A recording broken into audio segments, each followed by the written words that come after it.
Welcome to the Natural History Cupboard. Come on in.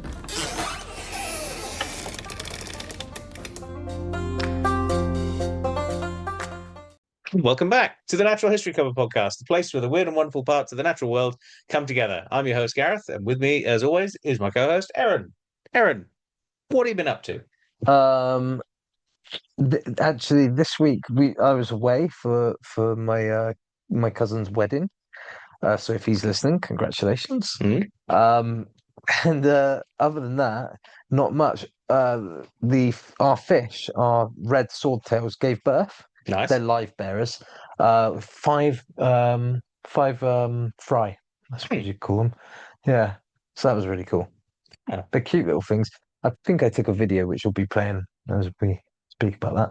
Yeah, like I said, they're not my favourite species, but not my favorite species. I mean, but an easy species to keep. It's an easy species to keep. They're beautiful, and they're very eye-catching for like my daughter, for example. Because for those of you that don't know, the males, the bottom part of their tail thing grows very long, which is why they get the swordtail name from. But I mean, I think it's pretty obvious. My favorite tropical fish is obviously neon tetras. I thought it was quite clearly great white sharks. Neon tetras and the cardinal tetras, because they're quite similar. I really like cardinal tetras. Neon tetras are much nicer. Yeah. Much nicer. But cardinal tetras would be like a third, maybe. I don't know. They're basically big. And... They've grown on me, neon tetras, but my taste in freshwater fish is for the bizarre, I think. I don't know. I get really kind of... It was one of those things of living in Australia, you didn't get a lot of those species of fish as much, but you could get Australian freshwater fishes, and I got really into keeping Australian freshwater fish. Yeah, there was one. I can't remember the species name, but I did look into Australian. We just can't get a lot of them here. There was one that we gudgeon? I don't know. I won't be able to remember the name, but it was beautiful. Whatever it was beautiful, colourful. But yeah, I mean, if it were up to me, I would add. I'd have a slightly bigger tank. I'd add some neon tetras and like a bristle-nosed catfish, maybe. Yeah, they're nice. Yeah, yeah. Well, I've not been up to a giant amount, I'd say, because my ear has been fun. Yeah, that's been interesting. Still can't hear properly out of it, but hey ho. I'm just turning my head every time I'm going. Although, if you've been watching our TikToks and Instagram and Facebook pages, you'll have seen that obviously I've started building my Lego T-Rex. I've been doing it. I figured out that there's 25 bags in the box, which in itself that's a lot of Lego to build. I mean, it's good. And I thought, okay, well, let's do the obvious thing. Let's do a bag a day as an advent calendar to myself as a birthday present that I haven't opened since August. That is insane that I've gone, oh, yeah, I'll get round to doing it. I got that thing in August. That's how mad and busy, I suppose, life is. But just so far, I've only built the first 4 bags as of this recording. And it's still, I've just finished the stand. I think there's still a bit on the front to still do for the stand, but it's really nicely made, and there's some nice little Easter eggs in there as well. So the base, you've got the little amber with the mosquito in it. So it's a 1x1 brick that's like orange, transparent. You've also got these nice little Lego geodes as well, which are like half egg-sized ones with like orange on the inside, which are nice. I've actually taken some of those off the model because you're not really going to see them that well, to put into the rest of the Lego to, when we build mocks, myself and my son. And on the back of it, you can take a panel off and there's like a T-Rex head plate in like a wall, but it's like a plate with like a nicely printed one, not a sticker, which if you've made Lego sets, you know that stickers are the biggest bane of anyone having to make it.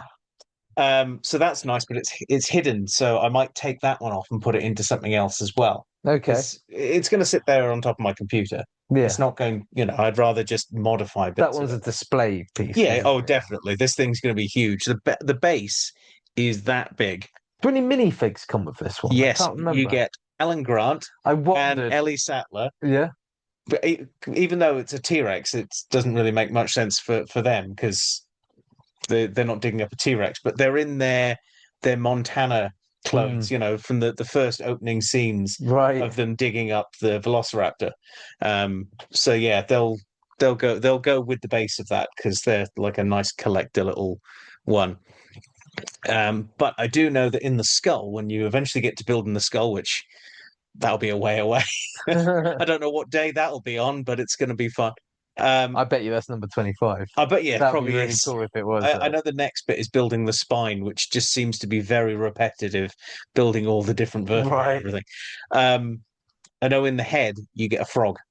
Oh yeah. In the skull, because what does the T-Rex in Jurassic Park have? Frog DNA. Frog DNA inside of it. So yeah, there's nice little Easter egg right the way through the whole thing. So it's quite nice. That's been mostly what I've been up to, I'd say. Yeah, very good. Yeah. Should we head into the news? Yeah, let's do it.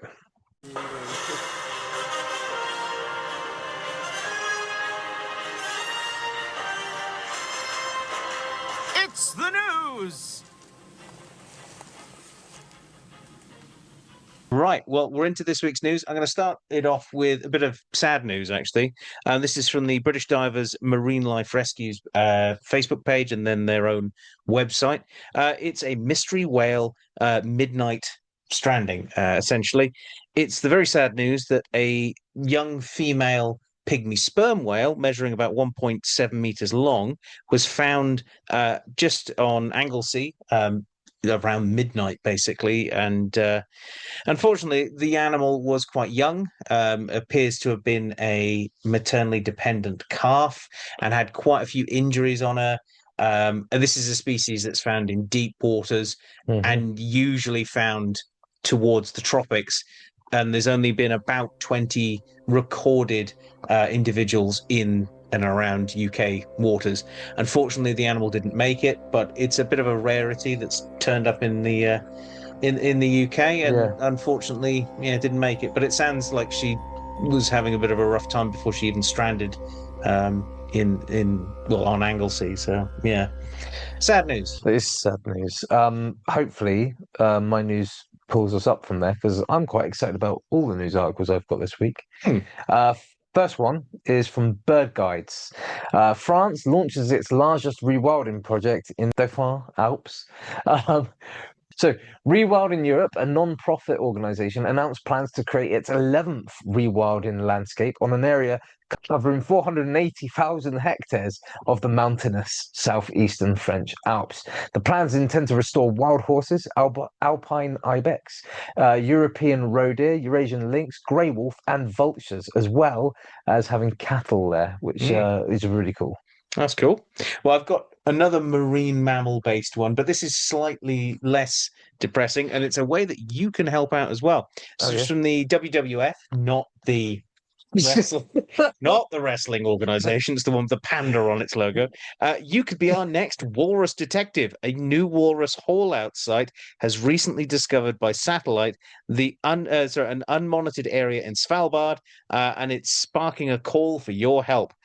Through the Walrus from Space project, which is a brilliant idea, that is, with the British Antarctic Survey, they're calling on wildlife lovers everywhere using satellite images from space. You can help identify Atlantic walrus from your own home. You don't obviously have to be in a satellite or roaming around in a boat in the Arctic. You can basically help to safeguard this species. So you can check out their website to basically become a detective and spot walruses from space. And the way it works is you basically get a satellite image of an area of beach, and I believe you count the walruses and record how many you can see. Oh, that's and cool. That helps towards population count. So good citizen science and a bit of fun. That's very I cool. keep meaning to try that one out, but I will do that after we've finished here. That's cool. I look forward to hearing more from the Walrus Wrestling Federation. You want to wrestle a walrus? I don't want to go for it. I think you're going to lose. Science alert comes to us with Chernobyl fungus appears to have evolved an incredible ability. So off limits. Are we in the Are we now in The Last of Us? Are We're we? in Last of Us, yeah. Yes, Last of Us kind of timeline. Off limits to humans, the Chernobyl exclusion zone has become home for an incredible array of biodiversity. For most of the charismatic fauna in the area, no doubt our avoidance of it is actually what has allowed them to adapt and overcome. But for one fungal species, that is Cladosporium spherospermum, clinging to the interior walls where the still present radiation is at its most potent, is a survival technique in itself. It's thought that the melanin that gives it its black pigmentation is actually allowing the species to harness ionizing radiation, similarly to how plants harness the sun via photosynthesis. And this is a process researchers are now dubbing radiosynthesis, and it's really cool. None of that sounds terrifying or the start of any sort of sci-fi film at all. It depends on which way you're looking at it. The pessimist looks at that as like the next, like the incoming zombie apocalypse. Yeah, basically, yeah. The optimist thinks, I wonder if you could clear radioactive, like lingering radioactivity. By dropping some fungus in. Yeah, dropping some fungal bombs. I mean, yeah, I like the sound of it. Fly over in a helicopter, scraping athletes' foot over Chernobyl. I don't have athlete's foot, by the way. Anyway, on other apocalyptic style news, this is actually from earlier in November, so it was on the 25th. Right. This happened. I did want to report on this one earlier, but I skipped it out for other reasons. Ethiopian volcano erupts for the first time in 12,000 years, forming a huge ash cloud that has actually forced airlines in India and the Middle East to cancel or divert flights. Wow, that's quite a spread. For anyone who knows Ethiopia as where it sits at it has the Great Rift Valley in it, the cradle of human civilization. And essentially, it's Africa tearing itself apart is what that is, and in many thousands of years to come, it will eventually become a separate entity. And then you've got the Rift Valley, which has then the lakes right the way through Africa. Yes, this is the same stretch that we've spoken about a couple of years ago, where there's going to be a massive there'll be a massive ocean there. Yeah. As Africa tears itself apart, it's a geologically active area, and this volcano has evidently not gone off for 12,000 years, but has, and sent a huge cloud of ash into the sky. So, Natural History Museum, that is our own one in London, comes to us with early hominin Australopithecus afarensis may not be our human ancestor after all. This is the news that new fossils of the species are making researchers rethink our family tree. The fossils are not of Australopithecus afarensis, like for example Lucy, but instead of Australopithecus diameda. I hope I've pronounced that properly, but I probably haven't, which is now thought to have descended from Australopithecus anamensis, an earlier family member. If this is the case, it rewrites the entire family tree from Australopithecus anamensis onwards, placing Australopithecus afarensis, like Lucy, as a relative on another branch that came from Australopithecus anamensis. So yeah, we may actually have come from a different relative, branch. A relative, but not a descendant, not an ancestor. Sorry, not a direct grandparent or anything. Yeah. Well, so that's our headlines for this week. If you guys at home have articles, there's actually quite a lot of really interesting news at the moment. It's actually quite hard to pick those three, but they were the three that I thought I'd really like to hear more about in future to find out how they develop. Then send them on into us. You can do that in any of the usual ways that we go through, whether that's through Facebook or Instagram or TikTok or by email, but or even in the YouTube comments, I should say too. Get them into us, and we'll cover them either here in the headlines or there in the main article, which is with Gareth today. What have you got for us? Well, I have been binge watching a very, very good series. I thought I'd give a bit of a review of Prehistoric Planet season 3, The Ice Age. It was, well, really, really good. I mean, short and simple, really, really good. Definitely watch it. There you go. End of the article. Now, it was basically, I'll give you a quick rundown. Somewhat spoilers, I suppose, because I'm going to tell you what's in some of each of the episodes. But so the first episode starts off as like a generalized introduction to the Ice Age. It gives you the stock standard animal you expect to see, mammoth, which is really good. But it doesn't just stick to what a lot of other animal or what documentaries would do for Ice Age stuff, which is woolly mammoth, saber-toothed cat, maybe an Irish elk or woolly rhino. Yeah, this goes so it has all of those and much more. Good. You have cave lions hunting Nice. cave bears, Nice. which is an actual documented thing that has happened.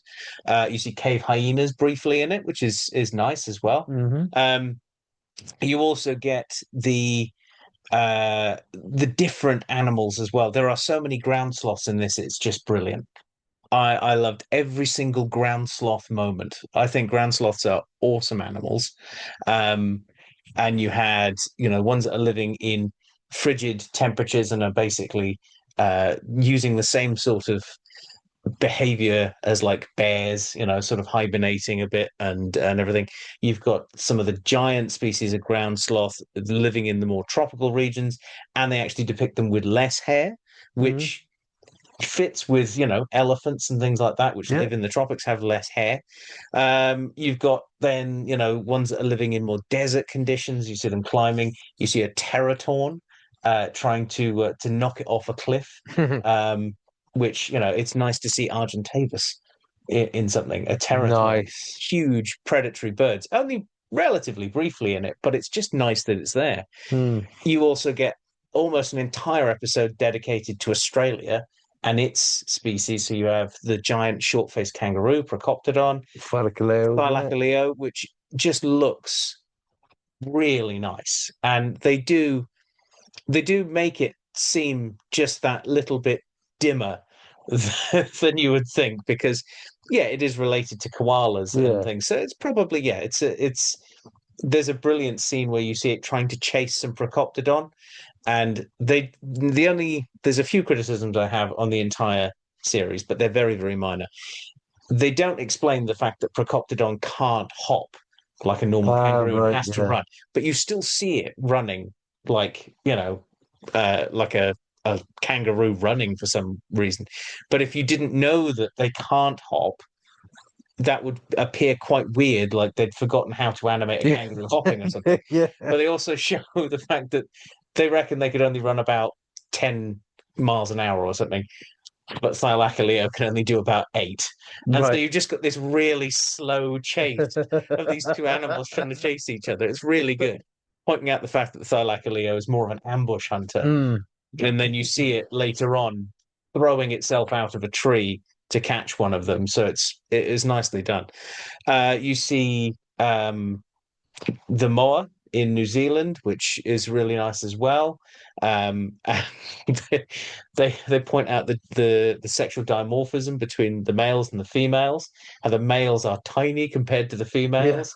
And it's just it almost brings up the Carnotaurus scene with the little arm. I really which like that scene. No, I don't dislike it. I really like it. To me, that is hilarious, and I love the fact that it looks like that. And then you've got this moa scene that's almost imitating that one, with this sort of tiny bird, like showing off to this much bigger female. But generally, it's a really, really good series. They even do a bit at the end where it's, like a lot of documentaries do now, where you've got the behind the scenes sort of thing, and they show off some of the sizes, some of these different animals compared to people. Cool. You could tell they'd obviously filmed that bit in Bristol, because it's very noticeably Bristol where they'd filmed that bit. It's also where the Natural History Unit is in Bristol, which was part of the people who made it. You've got, instead of Attenborough, you've got Loki, you've got Tom Hiddleston doing the narration, which I think he's quite a good narrator. He's got quite a pleasant voice. I am your narrator, and I am burdened with glorious purpose. Yeah, he doesn't really do that, but I could see him breaking into character. Kneel before the Ice Age. But he's quite a good narrator. So the only few criticisms I have, and it's very, very minor, like say, is one not explaining that Procoptodon can't hop, or I may have missed that. I did, but they tended to not give species names. So they tended to say Yes. it's a ground sloth, or it's a scimitar-toothed cat, or which I can kind of understand that, because if we went, this is Homotherium and this is Smilodon. Smilodon gets its name mentioned. Moas get their name mentioned because they're sort of more iconic. The kind of Smilodon is and Moa too kind of became they kind of transcended the scientific binomial They're names. very They became popular, a yeah. common name like Tyrannosaurus Yeah. Rex. Elasmotherium isn't mentioned, but it's just referred to. It's not named. So I could see that being a little irritating if you love those animals, but you didn't know as much about them. So you then have to go, well, hang on, what was that giant otter that was attacking those cats? What was that called? And you've then got to do a lot more research to try and find out what that is. Yeah. Thankfully, the internet is a very useful thing, and you can almost certainly find what animals featured in each episode. But if you were to take this and drop it back to, say, the time of doing Walking with Dinosaurs or something, that would have been nightmarish for any child who wants to learn about those animals. I wonder why they do that. I think it's because dinosaurs are. We only tend to call them by their scientific names. I get why most mammals we tend to refer to as just a giant sloth or a big cat or a cave bear. Yeah. Because they said cave bear, they didn't say, the specific species of cave bear, or cave lion, because you've got the European cave lion and you've got the American cave lion, which were both related to each other. It's just the American one is, I think, about twice the size of the European one. By the way, there's a fossil of a cave lion not far from where we're sat. Yeah. Yeah. Up at Cheddar Gorge. Well, even closer than that. There's ones down in there's the show caves down towards Exmouth as well. Is that closer than Cheddar? I think that's closer. It's only it's on the opposite coast. Yeah. I mean, well, they're both very, very places, close. yeah. I mean, there's been they have a cave lion. There's been cave lions found down near Minehead and and all sorts. But yeah, not by me. No, not by. Whenever I'm down there, it's always broken ammonites. I haven't even found a belemite yet. Really? Oh dear, we need to go. Not like a whole, not like a nice one. Always broken. We need to go fossil hunting at some point. We do need to go fossil hunting again. But yeah, generally, like I say, that's a very minor thing. Not giving the specific species names. But for the absolute sheer visual beauty of that series, and just the fact that the fur and the feathers on all the animals look really good. They also mix in live animals that are around today to give you a real sense of just how short a period it is between the last part of the last ice age and today. The last glacial period. Yeah. Because people tend to refer to the ice age as just the ice age, as but if it's some ancient thing that we are at the end of the last part of the ice age, the last glacial maximum. But yeah, it's a genuinely good series. If you get a chance to watch it. There are so many cool animals in it. And you asked me before which one was my favorite out of the 3 series. I don't think I could pick a favorite of those 3 series. I think it would have to come down to my like of individual episodes because of individual animals that are in it. So was Australia your favorite episode then? It wasn't. Because I like ground sloths as well. Yeah. I also really like the fact that there's Didacurus in it as well, which is the grassland episode. Anyone who likes avocados should like ground sloth. Yeah. Funny fact about that, but I'm not sure this is the time nor the place. Fair enough. But yeah, it's a really good series. I can't think of many faults for it. So I think that's where we'll leave it. Go and watch it. Let us know what you think about it as well if you've seen it. I've not yet seen it. I'm going No, to watch it though. you need to go and watch it. I believe I can claim a free Apple thing now, so I can. Oh, there you go. I'll do that. I'm just trying to make it time with the next series of Monarch, though. I think that's coming out. I think so. Anyway, before we start going on to other TV series, should we go? What should we go? Should we go into our creature feature? Let's do it. It's the creature feature. Right, well, we're into this week's creature feature. Aaron, what are we looking at? This week, Gareth, we're going to take a look at a really cool pint-sized little critter. No, we're not, because the TV's just turned off. That was a weird technical glitch there. We're back. That was funny. Yeah, teleprompter went there.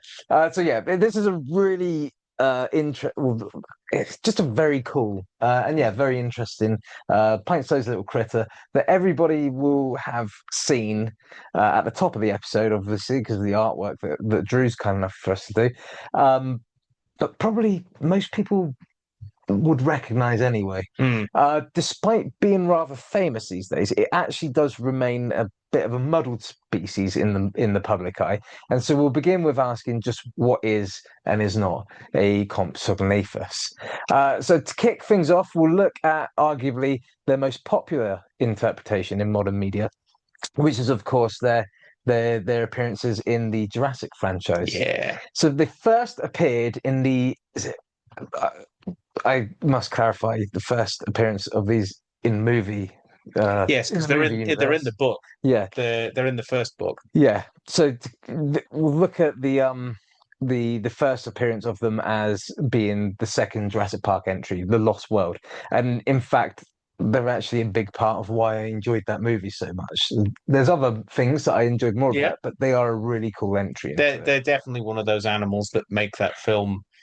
They give it that unique twist because they put a new species in. I mean, obviously, the original film only had, just a few species in it, but the fact that they built on it and didn't just use the same ones every single time. Oh wait, they have. I reckon it's the 1, 2, 3, 4. I reckon it's the 5th new species to appear in that movie. Because first you see the herd of Stegosaurus. You got the head of Stegosaurus. Yeah. Sorry. Yeah. And then you've got, was it No. No? It's the first animal you see because of the attack scene on the beach. It is, yeah, which is actually part of this talk, which I completely forgot about. Because when I'm talking then, I was thinking of the bit where Data meets it. Oh, yeah. Uh-huh. He meets it after they've seen Stegosaurus, Wait, hang on. Pachycephalosaurus. Data or Dita? I can't remember how you pronounce it. Dita. Yeah, sorry. Dita Stark's his name. Right, no. Sorry. You had me thinking for a second there. Brett Trek. Spiner was in it. Brett Spiner is not in The Lost World. No. But probably Data. That Data wouldn't. Yeah, it's Dita. It's Dita, yeah. Dita Stark, yeah. So, yeah, sorry, confused you there. It's a weird crossover. We went off on a bit of a tangent by accident there. Anyway, Compsognathus appears in this movie as a very confident, inquisitive creature at the beginning, as the audience watches a young girl tricked into thinking the animals were basically harmless, if a little boisterous. This is a mistake that would land her in hospital and be repeated to deservingly fatal consequence by the InGen hunter Dita Stark later in the movie. We've literally just been talking about this stuff. It's because Carter wasn't listening out. Carter! I got he was listening to his Mexican music on his Walkman, and just didn't listen.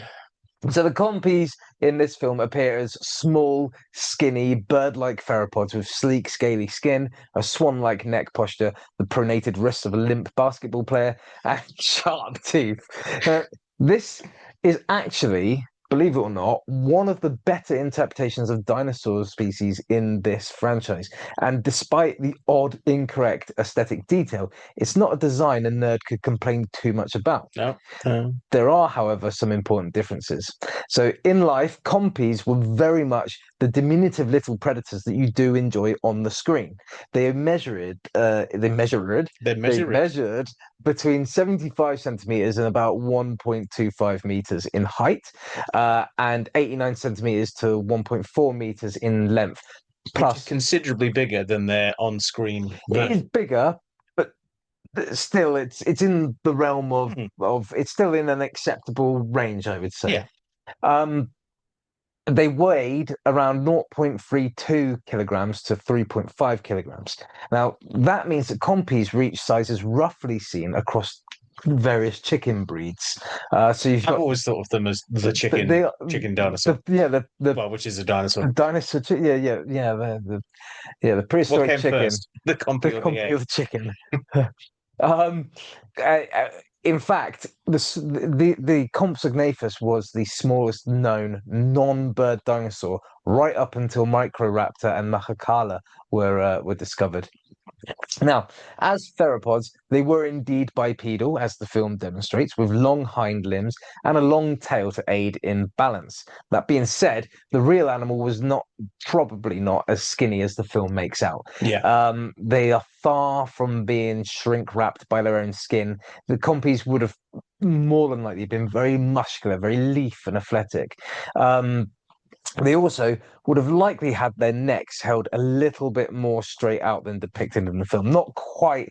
I suspect there'd be some sort of movement because we see that in plenty of birds, but it wouldn't have been quite as swan-like as that. I would have thought. Now, whilst paleontologists are open to the idea of Compsognathus being a feathered species, the lack of them in the film's presentation doesn't make the product age too badly, because actually we still have yet to find evidence of feathers in this species, despite many of its close relatives being feathered. Now, one final constructive criticism remains, and that's the Jurassic Park penchant for depicting theropods with pronated wrists, as I mentioned.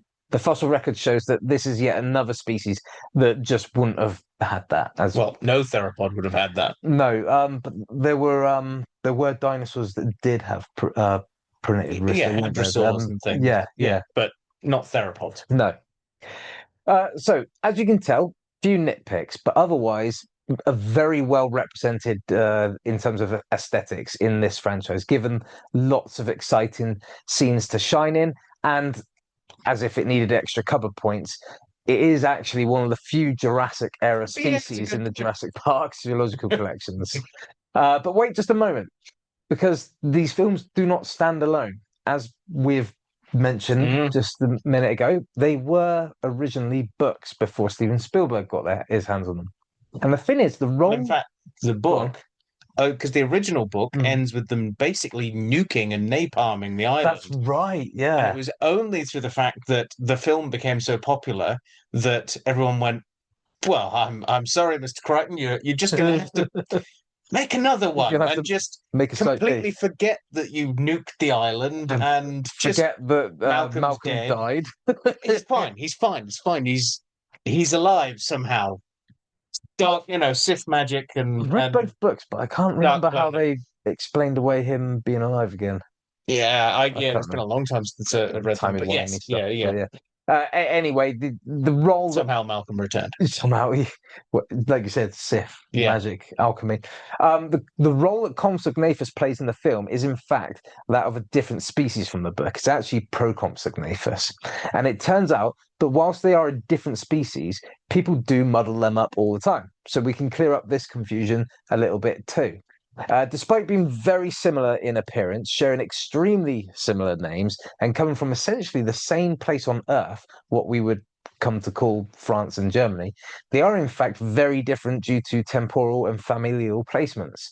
For starters, we can just glance at their family tree. Procompsognathus belongs to the kind of Coeliophycid lineage of theropods, whilst compies belong to the Compsognathidae, a lineage that's far more closely aligned with tyrannosaurids than Coelophysids. I mean, distantly related, but I'm just trying to give you the picture of just how far away from Procompsognathus they are. But the biggest difference, debatably, is actually their slot in time. Procompsognathus, I almost didn't say that. Procompsognathus was a late Triassic species, whilst Compsognathus, as I say, is a Jurassic species, not actually appearing until around the late Jurassic period. The confusion was further added to. I can't speak today. Oh, The confusion was further added to again by the Jurassic Park yeah. franchise when they referred to the movie species Yes. as Compsognathus triassica. Which it's not. No, because they basically used the genus name of Compsognathus and the specific name of the Procompsognathus. Yeah. So there you have it. The difference between our Compsognathus buddies, their film adaptation counterparts, and their Triassic counterparts. It's Compsognathus longer pipes. Compsognathus longipes and Procompsognathus triassicus. Yeah. And they just kind of melded the two together for the movie. And that was supposed to be a paleontologist It was, who yeah. also, I'd like to point out in that film, runs out to be eaten by a T-Rex because a milk snake gets Because on of a him. milk snake, yeah. T-Rex, milk snake. Even if that was a coral snake, I'd still take the coral snake Yeah. over the T-Rex. Because surely you would just remain calm. Yeah. Remain calm. There's something The that snake will will kill slither me off. out there, something that might kill me in here. As it turns out, if you had a coral snake wriggle down your shirt and then you panicked and ran, not only are you getting eaten by the T-Rex, but you're Probably also getting going to get bitten by the coral snake too. So yeah, anyway. Now I did just mention how they were named, scientifically speaking, in the film franchise. So now is undoubtedly the best moment to translate their actual name. So its genus name, Compsognathus, comes to us from ancient Greek, with the compso element originating as compsos, which means dainty, and the gnathus element coming from the word gnathos, meaning tooth or jaw. The specific name, longipes, is a word of Latin origin, and it means long-legged. Also long-stalked, you can say, but there's a few animals with that as their name, including the long-legged or stilt-legged frog. There's a frog with it in it. The jaw thing as well comes up a few times in quite a few different animals, and I know there's some that I work with that have got Nathag or Nathaday in them, and that one's going to annoy me. It does repeat. Yeah. There are more than a few name animals that use these same things because jaw obviously comes up quite a bit. Yeah. So compies, as I mentioned, are known to have lived around northwestern Europe during the late Jurassic epoch, some 150 million years ago, in an age known in geological terms as the Devonian Age. During this time frame, the continent was a tropical archipelago of dry islands nestled in the outer rim of the Tethys Sea. This is actually an area that we've spoken about before when it came to Microraptor and Archaeopteryx. Yep, and Megalosaurus. And Megalosaurus, yeah. In fact, we're about to mention them all now. We haven't done them yet. No. Dimorphodon, yeah. So, Archaeopteryx, Aurora's Darko, Megalosaurus, Pterodactylus, Rhamphorhynchus, Stegosaurus, and Torvosaurus are all well-known species that would have existed in this region of Earth at the same time. Some species in that list, the ones that were carnivorous, may have even predated upon our compies in some of their range, though the fossil record appears to suggest that actually on many of the islands in the archipelago, Compsognathus was in fact the apex land predator. Wow. What is really impressive. Terrifying ecosystem.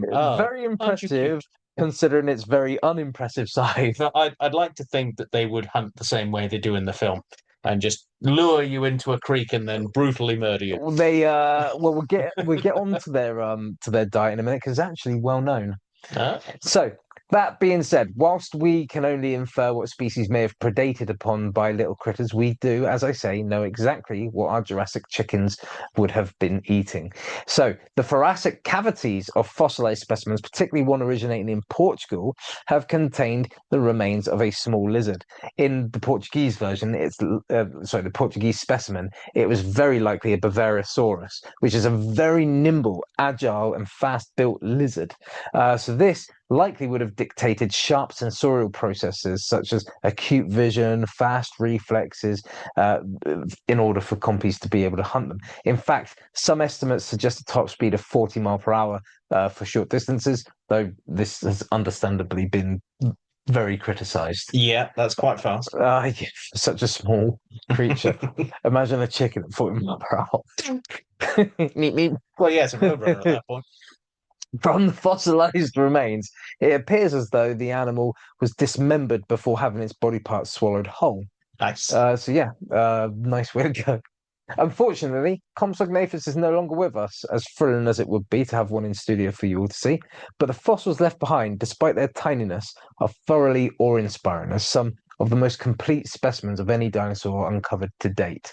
And That's because they're from the Solhofen limestone, that's right, yeah. same place as Archaeopteryx. Yes, and there's actually there's a couple places of websites online when I was looking this up, like how like the fossils of Compsognathus, that is. When I was looking up fossils for Compsognathus, I came across a couple of websites that did a really good job, if you're interested, in explaining how Do you know what these things became fossilized. Do you know what I've just remembered? And causes of death as well. So, What I should have brought with me this evening. what's that? I've literally got a foot, a skull, and a hand claw You of a have, yeah. Compsognathus. Do you know And what? they're sat there on my computer at home. All right, I will take video and we will put them in. Yes, And please. we'll have put them in through the bit there. But I genuinely can't believe it's been literally staring me in the face when we've been doing our sort of pre-episode chats and everything. And yeah, sorry, I completely forgot about that. That's absolutely fine. I forgot that you had them because I remember you have shown me It those. was part of a Kickstarter thing that I put money into. And yeah, That's right. I remember you telling me that. But it's funny you mention it because in doing this, because I've always said, and I'd forgotten it until doing this creature feature, but I've always said that once I get the 3D printer working and I can use it, the second thing that I want to do is a life-size Compsognathus in parts yeah. that I can then build up and have in the studio for us. It's just the perfect size for that kind of thing. Well, I that was actually when I was doing the Kickstarter thing for it, the higher tier that I considered going for was for a whole skeleton. But I actually thought, it's still a bit too big to have. Yeah, fair. It's it's a longish animal. It's almost the length of this can. Yeah. Well, that big. Yeah. Oh, you can't see because my hand. There we go. Yeah. So yeah, I think they're really cool. I really do like their interpretation in the Jurassic films as well. Yeah, there's some really good behind the scenes stuff like Stan Winston Studios with the puppeteers. Yeah, really nice practical effects for that beach scene, and also the jacket that you see Dieter wearing is like a complete jacket. Oh yes, and all of the little compies are like biting at him and everything, but they're all push rod controlled. So there's someone who's controlling. He's got this long trailing load of wires running off, and they're basically like bike brake sort of style things that work each bit of them and everything. So it's crazy, like it's so smart how they brought some of these things to life. But that's proper movie making, not just we'll just throw in a bunch of digital assets and that saves us a bunch of time. You know, the amount of effort, like I don't think the stegosaurs were the juvenile stegosaur is he's practical effects, but the T-Rexes and even the the Pteranodon.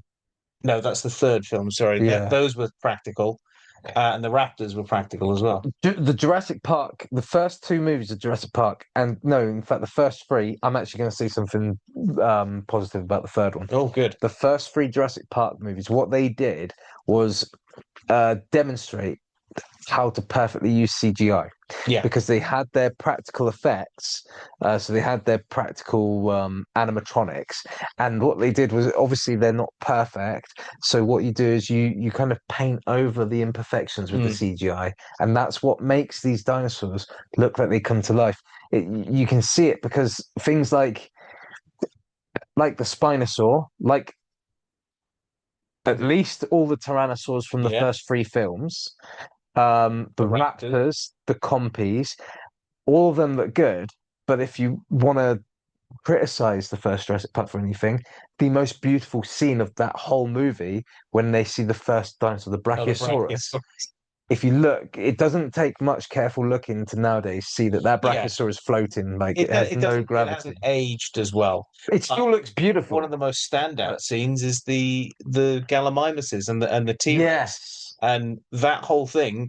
It's what there's 11 minutes worth of CGI Mhm. dinosaurs in that entire film, and I think there's only about 20 minutes in the entire film of actual dinosaurs on screen, Yeah. and that just shows the impact that like good effects and good use of CGI Mm. does. Is you can get away with having limited amounts of actual animals or actual practical effects Yeah, yeah. at all. But I tell you what, the compies, you can feel the weight of them, Yeah, even though a lot of them are copied renders of the yeah, other yeah. ones, and either mirrored in some way or something. Yeah, Well, that's I right. saw how they made that scene is incredible. Mm. This that we've gone on a major tangent I from think no, it's Compsognathus. part of it. But the one final thing I was going to say is Mm. it does link nicely to Archaeopteryx for the simple reason that uh, Thomas Huxley, who was known as Darwin's bulldog, Mm. um, was actually one of the first people who, and I believe we've said this in the Archaeopteryx episode as well, is he was looking at fossils of Compsognathus and looking at fossils of Archaeopteryx, both from the same sort of areas of Germany, Mm. and going, well, there's no difference in this other than this one has feathers and this one doesn't. Yeah. So that becomes that at some point. So birds are from. He was the one who hit on birds being or coming from dinosaurs at an incredibly, distant 200 years ago. Mm. But he was essentially laughed out of the establishment Of because no, course. no, no, no, lizards, they're lizards. And he's been proven true, proven right. Yep. Because they are basically the same animal in in like body shape and everything. I mean, you could say that for pretty much all theropod dinosaurs. They're all pretty much the same body shape. Yeah, they're very much like the cats, aren't they? Yeah, It's a successful body cats or sharks, successful body plan, so repeat the just body plan change with the odd little bit. slight Yeah. variations. It's funny that you bring up Archaeopteryx again because I mentioned or I alluded to that some of those the carnivorous animals that I listed, or the animals that I listed, those of them that were carnivorous may have predated on it. When I was trying to kind of narrow down and see if there was any evidence of who was hunting Compsognathus, I didn't find any because obviously you wouldn't necessarily know with fossilization being such a rare and special Mm. kind of process, but it was repeated a couple times across the internet. Archaeopteryx hunting juveniles. I mean, I can see it. Yeah. But yeah. So yeah, Really that's good. Compsognathus, which is I think is a really cool animal, and often muddled up with Procompsognathus, which is another cool animal, but Hmm. from a lot longer back in time. Well, I think we've now safely minus. We could tick off the first two Jurassic Park films, maybe even most of. In fact, yeah, we can tick off the third. There is only one dinosaur we've not covered from the Jurassic franchise that is in. From the first half of the Oh, Jurassic actually, World, sorry, there's two. There's yeah, two. Parasaurolophus, sorry. I've covered that one. No, we have done that. Gallimimus. Yes, and now when I was deciding what dinosaur to do or what prehistoric animal to do, Drew actually mentioned doing ornithomimids, Yeah, and I do think that will be on the horizon. So have we because done we've it? done So right. We've we've done done T-Rex. We've done Triceratops. We've yeah, done Velociraptor. yeah, We've done Brachiosaurus. yes. We've done Have we done Dilophosaurus? Yeah, Drew did it, didn't he? yeah, we've done Dimetrodon. Not well, we've done Dimetrodon because that's in one of the. That's in the newer ones, though. Oh no, I don't think we've done Dilophosaurus. I could have sworn We've done no, we haven't. Stegosaurus. But We've Drew done was going to do Ceratosaurus, Dilophosaurus. Spinosaurus, Pteranodon. Yeah. Yeah. Okay. Well, there you go. There's your goal is to tick off Tick off. those I've done last the big few. cats. Now I need to do the Jurassic You got to franchise. finish off and that also means you got to do Corythosaurus as well. This is like Pokemon. Ankylosaurus. Collect the whole set. You've got Yeah. Corythosaurus, Ankylosaurus, Gallimimus, I definitely see Gallimimus in the near future for me. I see a Gallimimus in the future. So yeah, there's your goal for next year. How's that? Yeah, okay. You know, we're gonna get that. We're gonna I'm get that. go through the cast list of Jurassic dinosaurs. We're gonna get that toy of Catalorhynchus made, and we're gonna get the Jurassic World, the Jurassic Park species list done. Yeah, and then you can move on to like the Jurassic World films. Which, oh god. Anyway, should we go into the emails? Yeah. Bing! You've got mail. Ooh, it's an email. Right, well, we're into our emails for this week. We're going to start things off with last week's question, which was, what prehistoric creature would you like to see made as a toy? I've got to send that email off. I have it ready to go. Have you actually written it? Yeah, well ready done. to go. Well done. So yeah, I'll be sending that off hopefully this week, and we'll know if we get a response, if ever.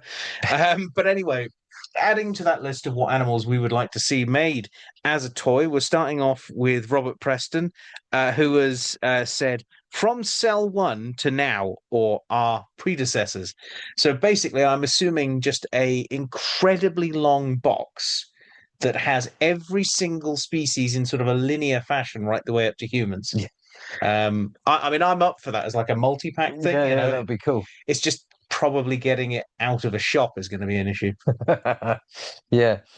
Scott James says, would be nice to actually have an accurate Spino toy. That's true.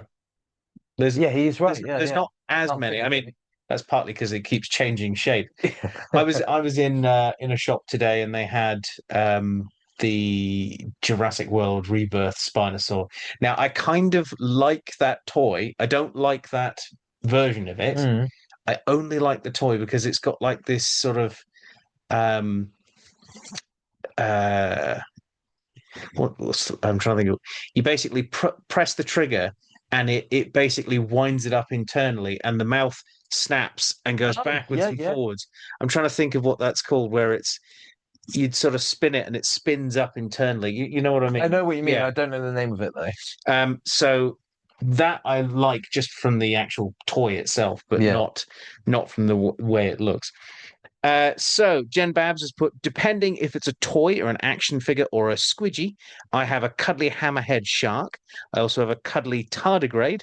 I reckon a trilobite could meet many needs. A cute cuddly toy, an articulated toy that could be a bath toy, or Meccano. Interesting. Meccano. There's a name I've not heard in a long time. Long time. Or Airfix type toy for budding mechanics. An articulated trilobite made out of metal. That sounds cool. Actually. Meccano's making a comeback too. So is it? Okay. Yeah. Anyway, Spencer Seams finishes it off with life-size giant sloth, which is a really good idea. But I'd like to add to that, if I may. Okay. Life-size giant sloth of Lego.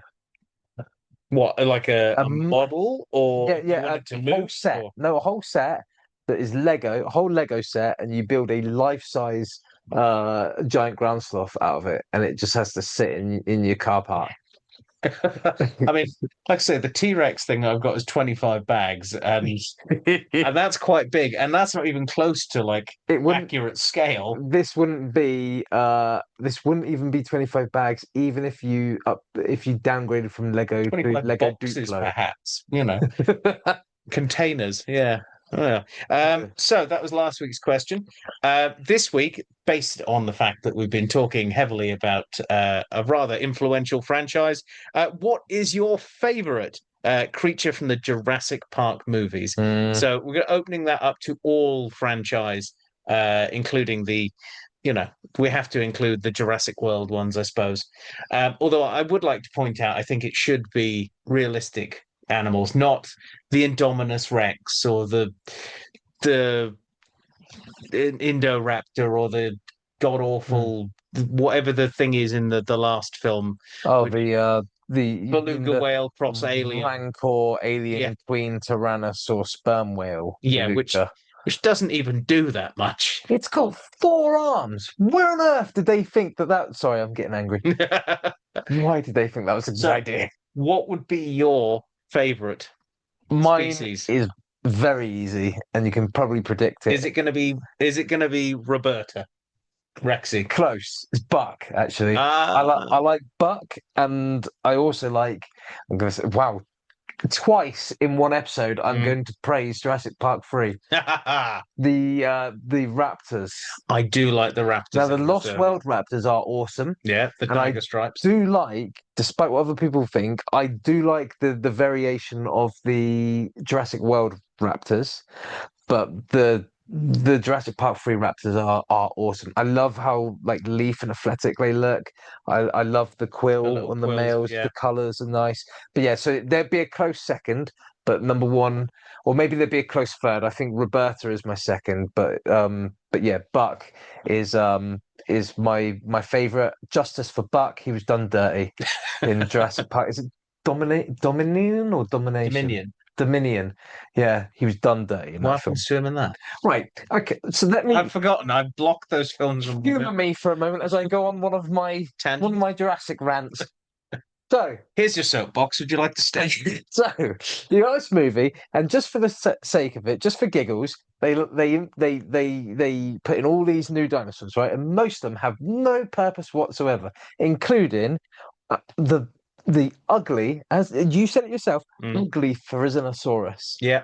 The only time that animal is no, in fact, you could have replaced it into right. Anyway, so you got a Therizinosaurus, and the whole point of Therizinosaurus is for it to be scary and a little bit dangerous and have Wolverine claws, so that at the end They can the tag team. Tyrannosaur can tag team it and push the Giganotosaurus onto it and impale it.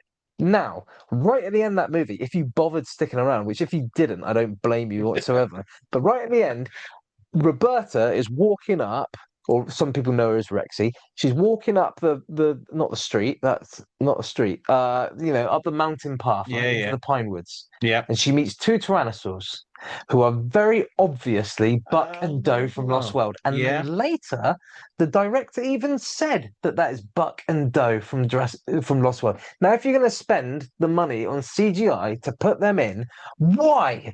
Oh, why did you have a Therizinosaurus in it? Because every scene that Therizinosaurus was you could have in had a could have family of had Buck and tyrannosaurs. Doe. Yeah, and you could have finally had the three tyrannosaurs take down that Giganotosaurus. You can actually see the laughter drain would have from my been face brilliant. there, and I actually that is how angry that makes me over that movie. That would have genuinely be brilliant. Tyrannosaurs hunting as a pack. They all look somewhat distinct from each other, and they could have worked together. Yeah. It would be far more believable than a Therizinosaurus, a plant-eating animal, which would not want to be in that situation at all. They totally did that, literally just for the Avengers effect, and that drives me insane. They had that in Jurassic World, and I didn't think it was that bad, apart from the bit at the end when Blue and Roberta they physically actually nod. All right. Like, you all right, mate? Yeah, I'm all right. Well done. We'll go our separate ways now. Yeah. Yeah.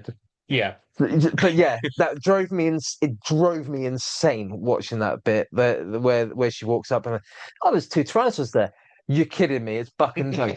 You actually rendered Buck and Doe into that. You spent part of your inflated Hollywood budget to get two extra tyrannosaurs into it. Oh, wait, is this where you're going to tell me that the juvenile T-Rex was killed by the Spinosaurus in the third film? According to what's his name? Is it Joe Johnston who directed Jurassic Park 3? According to him, that's not Junior, and there were in fact like 7 tyrannosaurs on Lost World on the Lost World tyrannosaurs. Especially on that small of an island. But yeah, but no, Junior is not the one that was killed in that one. Junior. Well, anyway, I think that's a worthy rant. I need to calm down now. I'll say with my favorite. It's hard to pick, especially because my mind instantly goes to the first 3 films. Yeah, I like the Spinosaurus because he is an interesting villain in that film. Also, the animatronic for the Spinosaurus is really good. There you go. 3 times I've praised Jurassic Park 3. I still hate it, but 3 I can at least constructively feel the anger that Drew is probably boiling at this point. But I think for just the sheer sake of it, they were such classic villains in the first one.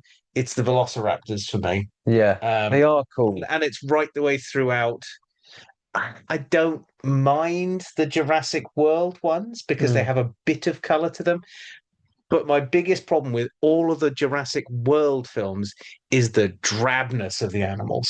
Yeah. They just look so grey and so monotone, and it's like a return to a 1950s looking dinosaur. Did you notice that they even made Roberta, who in the first Jurassic Park, and I can back this up with my toy as well. When in that Gallimimus scene that we were talking about earlier, you actually see that she's like chocolate brown with dark kind of patches, saddles, and that was one of my favourite scenes from that entire film. Is that But brief they made moment. her really drab in Jurassic World. They made her almost grey again. Yeah, and it just doesn't work as well. Like, the Raptors for me were always one of the best. And as much as I think they get sort of overshadowed by everything else in the rest of the films as well, I quite like the very brief scene that you see in the third film with the Ceratosaurus. Yeah, He just wanders up to them, has a sniff of the poo, and then goes, don't want nothing and then to do just with that. walks away. It was nice to see Ceratosaurus in that film. I've always liked Ceratosaurus, They're cool. and I think that works quite nicely. Also, can I say, because I agree with you. It's really nice to see it in that film. Also, I think they did a nice interpretation of it. Yeah, and a shout out to it's Frontier that did it's a Planet bit Zoo. bulkier. Yeah, It's a bit bulkier, yeah, but all the dinosaurs are slightly fantasized, aren't they? In that, but I think it's Frontier that does Planet Zoo. But shout out to them because one of the skins for the Ceratosaurus in Jurassic World Evolution is the one from Lost World. Yeah. And it's a really nice looking render, I think. Well, there you go. Let us know what your favorite animal from those films was. If your mind has been changed by Aaron's rant, you can do so in the usual ways on our Facebook page, also on the YouTube comments page as well. And on that note, do we have any rants that have come back at us? I don't think we've got any rants, but we've got a few YouTube comments. So we're actually a week behind on these. So we'll start off with the rainbow winged wanderer. So that's European bee eater. Which not to be said with a lisp. No, I realised that after the rainbow winged wanderer. So first up comes to us from Rosalie9961, who says, for this week's question of aesthetically appealing or liked species of bird, I'll be going with two answers. One for my continent of North America and one as for the rest of the globe. For my American pick, I'll be going with the king eider. Nice. Which you guys lightly alluded to. Well, I think we did actually. Yeah, we did. I think we were talking about the common eider.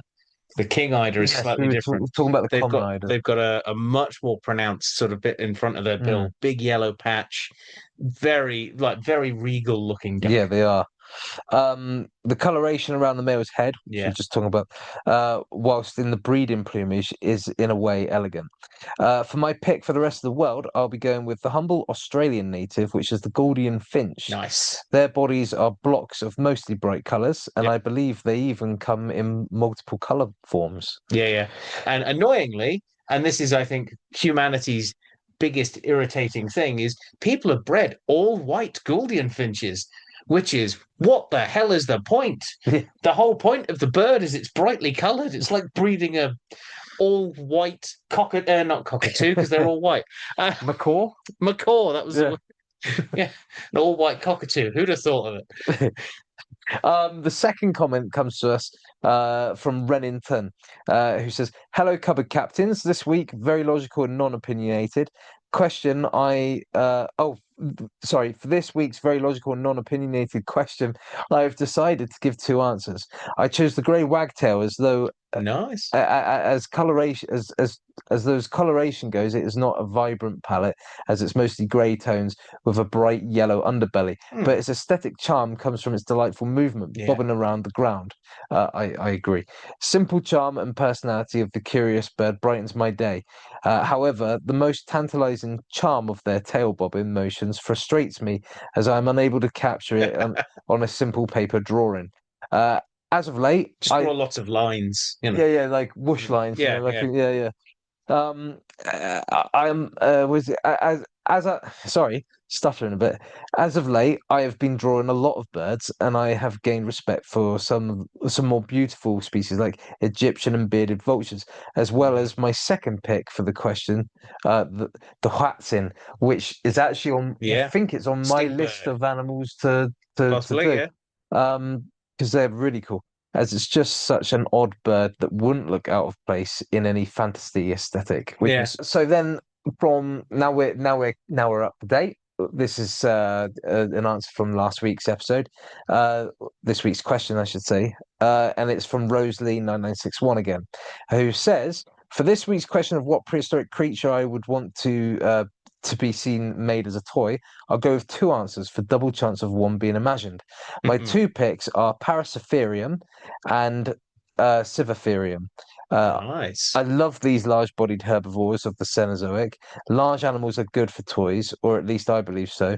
So I think they'd have a good chance of being made into toy form. I think so, they'd be really cool. I mean, it's a big rhino. You know? Yeah. They're two really good picks. So yeah, thank to both to Rosalie and to Rennington. Thank you very much for those awesome answers. They were good answers. Really like those. Yeah. So another way you can get in contact with us is through our email page, our emails, which is the nathistorycupboard@gmail.com. Which have we got any emails to bring up? Yes, I believe so. We have one from Big Pumba, of course. So this one's older than the last one he put in, but the one he sent more recently was more relevant to what we were talking about that day. So right. So I've done this in the wrong order, I'm afraid. Anyway, hey guys, Big Pumba here. A bit late on the question, but grumpiest animals. Any reptile I've attempted to own. Had two European spur-thighed tortoises. Tank. He was like a scaly puppy, a very good boy, 10 out of 10. Rock was a demon on legs. Took chunks out of my toes, would harass anything in the garden, escaped 3 times, one time being run over by a transit van, and just shrugged it off. Devil incarnate. Chomp, my Aki monitor, aptly named because on the day I got her, she chomped down on my thumb. Several times over the month I had her. She now lives with a very experienced reptile guy and has a great life, swings and roundabouts. Bacon the Beardy just lamented his existence. May he rest in peace.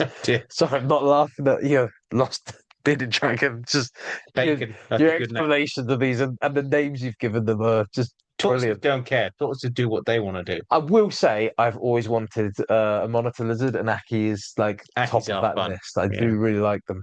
For the favorite primate question, currently it's a toss-up between gorillas and chimps. Both very good answers.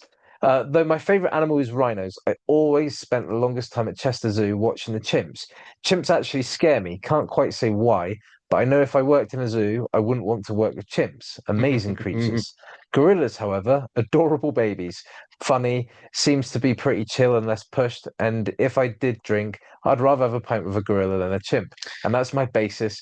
Gorillas won. I mean, yeah, I could see the logic there. Chimps would be the football hooligans, whereas I think gorillas.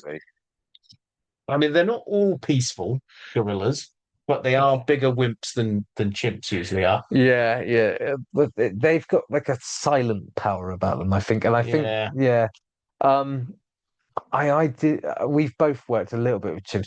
Can I just say, since you like rhinos, which are not a primate, no, but since you said about primates and you said about Chester Zoo, did you know? Since we're talking about this animal, those animals are nowhere near each other in Chester Zoo. No, they're not. No, they're not. Are they? Near each no, other. they're not.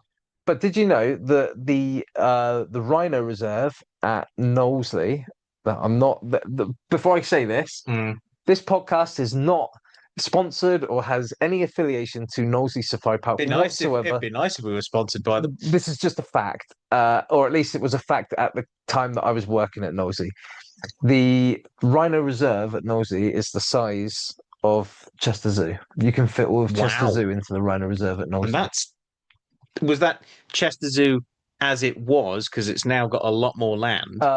As it was at the time that I worked. It's still a big area. Mm, Like, yeah. that's huge. It's still a huge area, yeah. But yeah, Chester Zoo, from what I understand, has developed, but I've not been there since I was working at I Northfield. keep meaning to go the next time I'm up there, but yeah, they've now finished their new Africa bit. I haven't seen that. But yeah. Chester Zoo is a fantastic zoo. Yeah. Hands And down. at a time when I worked there, Knowlesy was a great safari park too. I loved particularly loved the bush dogs and the tigers. Yeah. Yeah. So yeah. Oh, sorry. He does finish off with just a sign off saying another rambly one. But yeah, have a wild week, everyone. Take care. Big love, Big Pumba. Indeed. Yeah. Thank you very much. So thank you everybody that got in contact with us this week. We really do look forward to reading your interactions with us. And another way you can get in contact with us is, well, becoming a Patreon, which we're going to tell you about now. Every week, we like to give a little love back by shouting out the names of our wonderful Patreon supporters. That's right. These are the cupboard dwellers who are kind enough to support us through a monetary contribution, for which we are eternally grateful and grateful beyond words. And those people are, of course, Fogtober, Jen Greenhall, Connie P, Chelsea McKee, Nick to Nick, Owen Cox, and Matt Geddy. Guys, your financial contributions are actively helping us out here in the Natural History Cupboard in a myriad of ways, including developing our new studio, planning excursions and being able to go out and film on location, considering technical upgrades, and actually making the jump from a solely audio-based podcast to the now growing YouTube channel. And we really can't thank you enough for that. Now, we appreciate all of our cupboard dwellers and the support you offer us through listening, liking, sharing, and subscribing. But if you feel we've earned it and you're considering joining our Patreon, there are two options through which you can do so. That's the Nature Nerds and the Animal Ambassador tiers, which you can find on the Patreon website or links through our social media as well. And each one having different benefits for you to enjoy. And now back to Gareth and Erin in the studio. So there's our Patreons, and a massive thank you to you guys. We couldn't do it without you. So it pretty much brings us to the end of this week's episode. So thank you, Eric. It's been a really good one with the compy. So you've now got your list of Jurassic Park species that you've got to work your way through. Which is advantageous for you and Drew, really, because now you know roughly, at least you know a narrowed down area that I'm just. Do you know what? You won't be texting me the day before. Yeah, going, what are you doing? What are you actually doing? Have you decided yet? No. The list of animals that we were throwing your way, honestly. There's some good ones in there, and I think I will probably do some of them in the future. There were some good ones in that list, yes. But yeah, a big thank you to you at home for joining us, and we'll see you next time here in the Natural History Cupboard. Bye. Bye. Yeah, it's my turn to do the it can only be better than my joke from last week. Incredible, amazing joke of the week. So, Gareth, why do museums only store old Compsognathus bones? I don't know. They can't afford new ones. Yes. Or that wasn't better than my one. Your one. Yeah. Wow. We've taken a steep plummet there. Well, there you go.